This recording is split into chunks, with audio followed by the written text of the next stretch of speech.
Hello and welcome. Thank you. I want to just adjust this a little bit because I put some pretty flowers here so that you could see them while I'm videotaping, and they aren't really noticeable until I moved them. Okay, great. Well, thank you for joining today. It's 3 o'clock, and so we'll get started. Welcome. Welcome to my little webinar that is, I'm calling this today, An Essential Practice for a Happy Heart. And, you know, who am I? I'm Christine Leon, and I'm a life coach and a best-selling author of Roots of Forgiveness, Find Freedom to Heal in Your Marriage After Betrayal. And what I wanted to start with is just a little excerpt from the book that kind of leads into this practice. And so let me just get started. First of all, I just want to welcome you, Lisa, and all the people who are here today. And I'm really happy that and privileged that you took the time to join me. And I hope to bring you some thoughts to add value to your day and to your life, to bring you happiness and to free you of a lot of the things that we walk around with and we're not even aware that we're walking around with them. So here we go. I have just sort of a printed copy of a cover. I don't actually have the hard copy of the book yet, which I will soon. But here's just an excerpt that kind of relates to this today's little talk. And it is, I'll just jump around a little bit. So the paradox of forgiveness is that it is its own yin and yang. It requires profound strength and profound gentleness. The power is in our courage and strength to be gentle, compassionate, kind, and willing to come from love to do what love would do that ignites your true essence of power. Power from your essence of love, which is what I call big love in the book. So with that, and the reason that I chose that particular piece is because essentially today's talk is about 3 tips to cultivating a happy heart when it seems impossible. And, you know, so much of what we carry around each day, you know, we go through the day and we wonder, you know, why can I not feel more joy, more happiness? Why am I struggling with this and that? And when I see other people, they seem so happy. And maybe it's not even comparing yourself to others, but that you just kind of feel like there's something that is missing. And so what we're going to talk about is this idea that so much of what you're carrying around can be from the weight of layers of disappointment, resentment, you know, you have this annoyance, this sort of underlying annoyance that you're not sure why you have it. And it can come from loneliness. It can come from old wounds that have never really been addressed and healed. And so the essential practice that we will explore today involves igniting your compassion and igniting your curiosity around compassion. So let's just dive right in. And the way that this little webinar will work is that I'll present the 3 little tips, and then at the end we'll have some time for question and answer.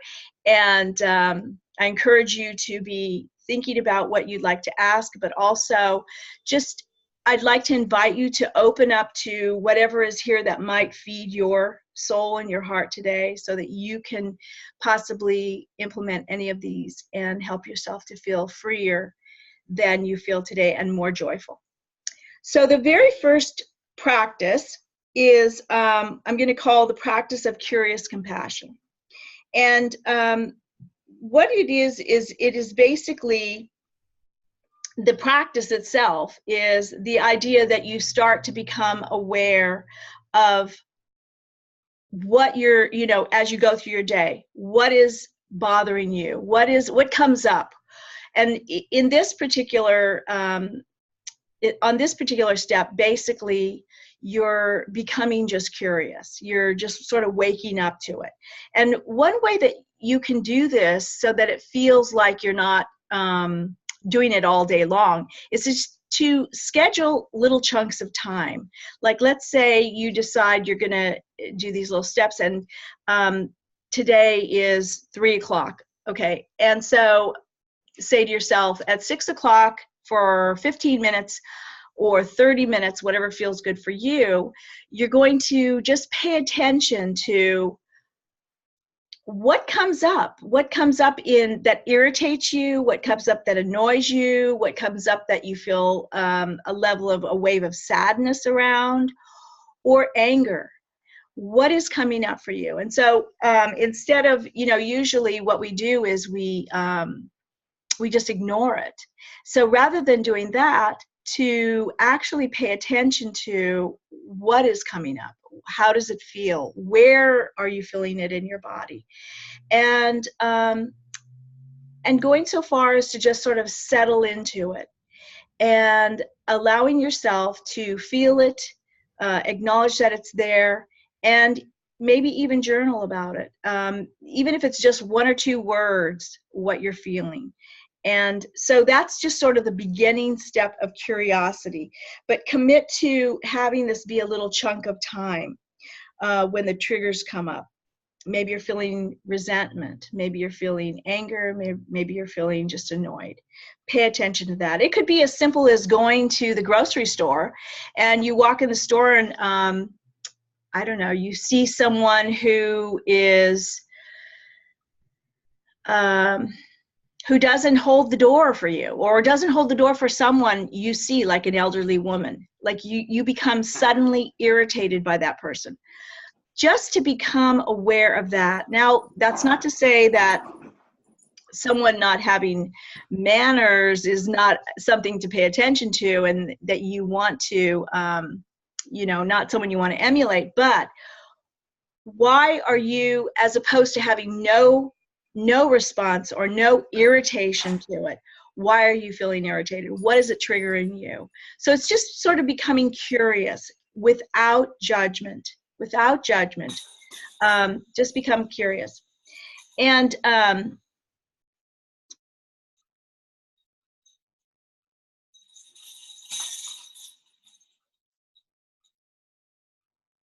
sorry, I just muted myself. What you want to do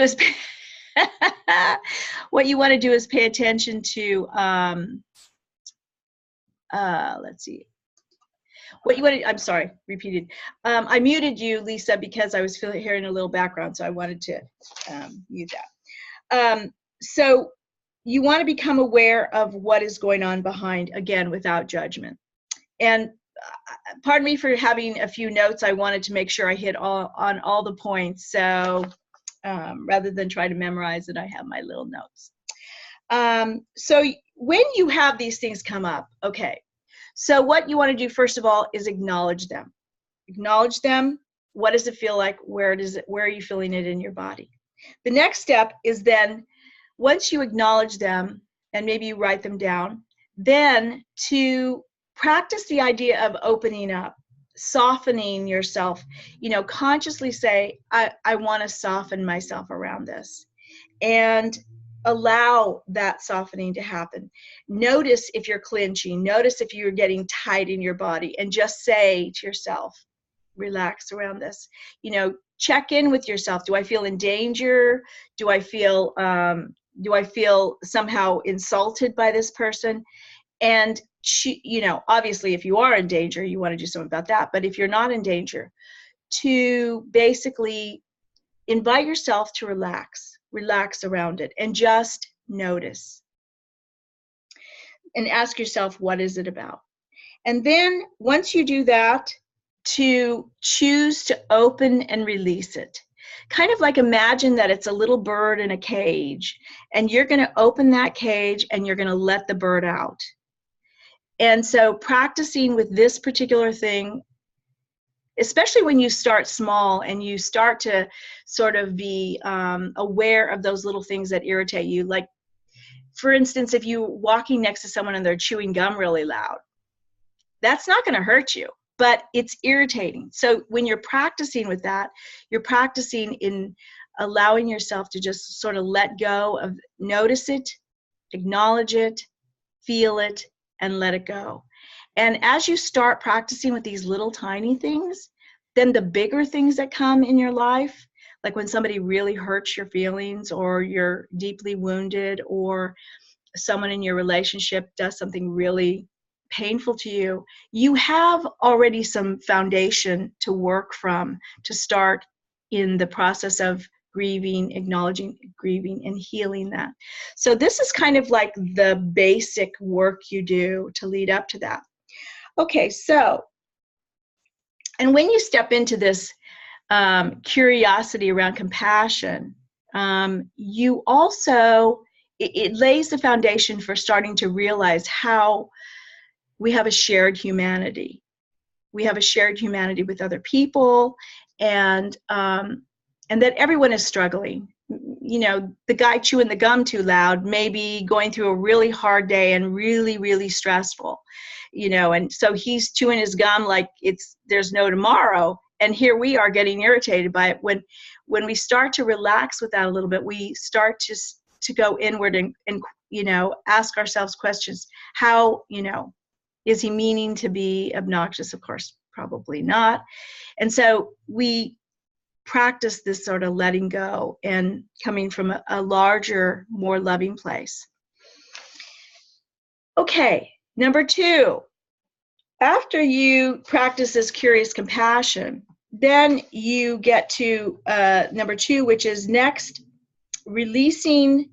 After you release the notice of the annoyance, after you release it, then you move, after you've released what someone else is doing to annoy you or trigger you, then the invitation is to step into self-awareness, self-compassion for you. So the first one is kind of like, you know, being aware of what's going on out there and inviting yourself to soften around it. Next is a little deeper work where you're looking in the self-compassion of releasing your own self-judgment around the fact that it irritated you. You know, we can get really hard. Oh boy, why did I have to be so negative? Or why am I so picky? Or why am I so touchy? So to have awareness around that and to be compassionate with yourself, practice that opening to being as compassionate with yourself as you are trying to be with that person that is triggering you, or that event, because it might not be a person. It might be a loud car, you know, somebody driving down the street with exhaust coming out. It might be someone, you know, shifting into your lane and cutting you off. These are all moments to practice being aware of what's coming up. And so again, once you release that, then to turn into the self-compassion, into looking into the places and the things that annoy you, and where might these be signs of old wounds that you have that need to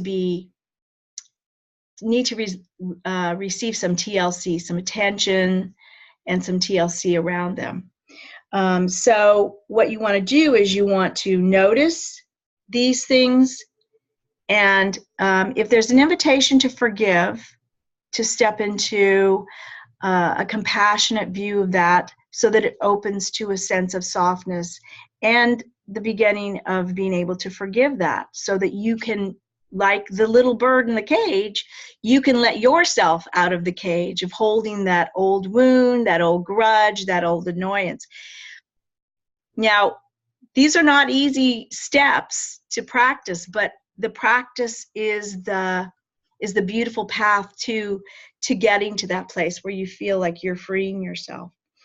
Then after you practice forgive, then what you want to do is you want to ignite the patience around it as it comes up time after time, and you're practicing to resolve it. You want to practice that patience that it will take to get to the point where you feel like the next time it pops up, wow, that doesn't feel so heavy. It doesn't feel so like it triggers me so deeply. So that's where you start to feel the practice. But the self-patience, being patient with yourself, allows that to come up without the self-judgment, without the need to, pick on yourself or negative self-talk. All those things start to go away, and being very aware of that helps that process to pass through you. Okay, the third step. The third step is look for opportunities in your day to practice easy kindness, patience, and giving to others. Because again, what we're back to is we're talking about the practice for a happy heart. And when we are carrying a lot of triggers or a lot of weight in our heart, a way to start to open up and soften, to have the ability to move through these, to have them come up for our awareness, to have them come up for us to nurture them and heal them and let them go, is to look outward. Because when we start to do things for other people, there is a reciprocity that just naturally happens in the energy. When you're giving to someone else, you're also receiving from that generosity and giving that you give. And so one of the ways that you can practice this is you can volunteer. You can go to places. There's lots of places that need volunteers, so you can give your time, or you can donate. I was reading that there's a scientific study that talks about how when we donate or when we volunteer, there's like an uptake of our dopamine, and we just have this really great hormonal boost that is our feeling good hormone. So that's really awesome to know. So volunteering, donating, taking time to talk to strangers with kindness and with real presence. Like you could do that at the grocery store. These are really easy things. Like usually you see people at the grocery store or in any line that you're in, and people are always looking at their phone, but there are some people that aren't, and sometimes someone will make a comment or want to have an opening to engage with someone else. Be ready for that. Be ready to approach people with kindness and ask them about themselves or compliment somebody. I love to compliment people. I'll be standing next to someone, I'll see someone's wearing a pretty scarf or has pretty earrings on or something. I will always make a comment about that because it starts off with a positive, and they're always open to, it never fails, they're always open to sharing something. And at the end of it, there's this real sense that you've given them a moment of maybe a contact that might be their only contact for the day. And there's something that sort of sits in you when you do that. And so practice that. Another one is practicing softness and patience in traffic jams. Okay, so in a traffic jam, boy, we're captive audience, aren't we? And a lot of times we're like, gotta get there, gotta get there, gotta get there. And that's, that's just the way life is sometimes. But when you have the opportunity, even when you're late for something and you can see that you're not gonna get there any faster by stressing out about it. So invite yourself to relax, to breathe deeply. Breathe into it, to say, okay, Chris, settle down. You're going to get there. I even do like this mind trick where I pretend like I can bend time. It doesn't always work, but I pretend like I can bend time, and like I can, if I focus in the now and focus in patience, that something magical, the universe is going to move the traffic and I'm going to get there on time. So practice something like that, and practice patience and kindness. And remember, everyone else on the freeway is in the same boat you are, except some of them are just going insane in their cars. And when you have really calm, patient, kind energy, you spread it around. And so you might actually be able to affect the other cars and the cars that are next to you. And another last little point here with number 3 is look for the joy moments. You know, when you go out on your walk, look for something that triggers a moment of joy for you, and pay attention to that. And make a mental note of it. Maybe you don't take a picture of it if you can't, but make a mental note of it and say to yourself, this is a joyful moment for me. Or if you have a feeling that comes over you, maybe seeing something out in nature, or seeing something on television, or a song that comes up, or something you read, or a note that you saw posted, brings a moment of joy. Stop and pause in it and invite yourself to think about what is it that's bringing you joy, and let it sort of sink into your pores, into your being, into your soul. And think about if it would be helpful to journal on it, or write about it, to make a note in some way. And so that these little tips are tips that when you try any of them, when you start to practice, even one, just take one. As you start to practice, it's cumulative. So you start to notice that you feel a little lighter, that you feel a little better. And this practice opens you up to larger and larger opportunities to heal old wounds, to be more patient when things get tough, to essentially help you to cultivate a happier heart. And so what this does is it lays a really strong foundation for when the hard things happen in life. When things don't go the right way, when relationships are hard, when people do things that hurt you, when you have loss or disappointment, then you have a foundation that makes it easier to rebound from. You're still going to go through the normal path of experiencing it, grieving it, and then moving on to loving yourself and healing it. But it gives you a really strong place to start, and it's less likely that the layers of these disappointments, resentment, annoyance will cover up the light of your heart and make you feel heavy again. And you have these practices, and you basically practice to having a happier life. So that is my 3 tips for cultivating a happy heart, and when it seems impossible. And I want to, first of all, what I want to do is invite you to ask any questions. I have some questions that were sent in, and but I want to open it up for any questions that might be out there. And so I'm going to unmute, and anyone who has a question may ask. Question. Lisa, do you have a question? Great. What was nice is you talked about a lot of different things, and like one of the things that I think I could remember is opening the bird cage. And so what would you be willing to share, kind of like maybe is your sort of go-to? Like, do you have like one thing that or do you some of the things that really work for you?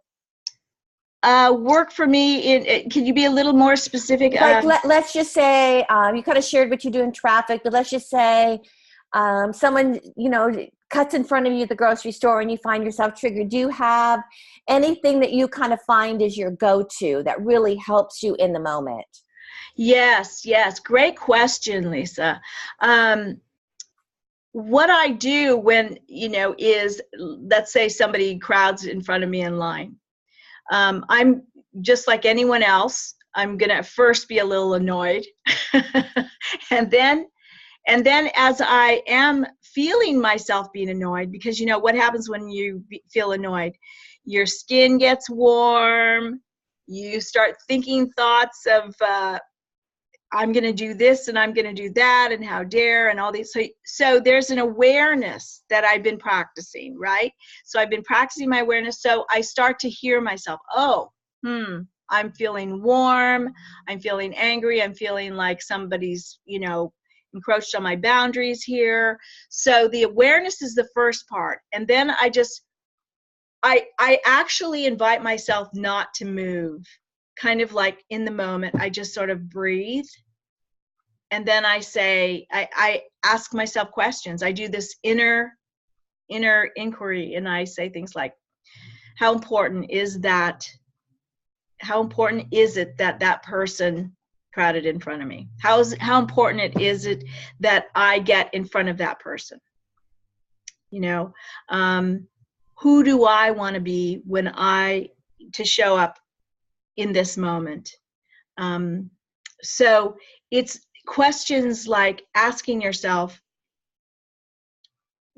what experience do you want to have right now? Yeah. Do you want to come from love? Do you want to come from a patience and a compassion? And if that is what you want, then what would that look like? What would that look like right now? And I sort of also think to myself, maybe that person had a hard day. Maybe that person today found out some bad news that somebody they care about is dying. So I try to create, in essence, an acceptable story for the moment. Now, if somebody's really cruel and mean to me, then I stand up for myself as calmly as I can, and I either move to another line or I do what I need to do in that moment. But when someone does something, a lot of times people don't realize what they're doing. I've been in a line before when someone's crowded in front of me and they didn't even know they crowded in front of me. And I had to do this whole inner work. And then they suddenly turn around and they realize, oh, I'm so sorry. Did I crowd in front of you? And it's so interesting because then I realized, wow, if I had just spent the last 5 minutes hating this person, I would have wasted 5 minutes of my life. But instead, I practiced what I'm trying to be, who I'm trying to be in the moment. And so it's kind of checking in with yourself and checking in with, how do I show up in this moment, in this difficult moment, from love? And you kind of have a conversation. You sort of like have a dialogue with yourself around it. Sort of asking yourself, what do I want to feel truly here? Who do I want to be? Exactly. Is that helpful? Yes, thank you. Great. Okay, great. Thank you, Lisa. So let's see. I think I had a question that was sent in from someone who said, so what do you do? What did this say? Let's see. What do you do when you find out you have a lot of resentment? Well, this is from Susie, and Susie, thank you for asking that question. That's a great question as well. Sometimes it is a discovery. You don't realize you're walking around with a lot of resentment, and so the first step is becoming aware. And it's such a courageous amount of work too, especially when you're talking about yourself. We all want to think that we're the kindest, the most open, the most patient. We don't have anything to work on. And then you suddenly become aware that you have a lot of resentment around a lot of different things, whether you find out it's old childhood wounds, or a friend, betrayed you, or a partner betrayed you. And so you thought you dealt with it, and you find out that there's a lot of things that you're learning have been triggering you all this time, and you find out this is like coming from resentment about all that old stuff. So absolutely, these steps will work. Awareness, practicing being in the moment with it, letting what's coming up with it come up, and asking yourself the questions we went over, and then practicing letting it go, practicing where you can come to it from compassion. What is there that you can learn from it that will better your life, and how do you move forward through it from love and openness. And eventually, as you practice this, you will heal those resentments. And let me just thank you very much for asking that question, Susie, and Lisa, thank you for your question. And we're out of time now because we just had this little short webinar. So I wanted to, at the end here, just say I really appreciated that you came to this webinar, and I appreciate your time. And I hope that something, even one thing here, brought value to you. And if you'd like more information, or you'd like to get on a free discovery call with me, and we can talk about if maybe what I do as a coach will bring you a lighter life, or if you'd like a free copy of my book, please go to my website at www.christineleoncoaching.com and reach out to me, and I'll be happy to connect with you. And thank you so much for joining this webinar, and you have a wonderful day. Bye-bye.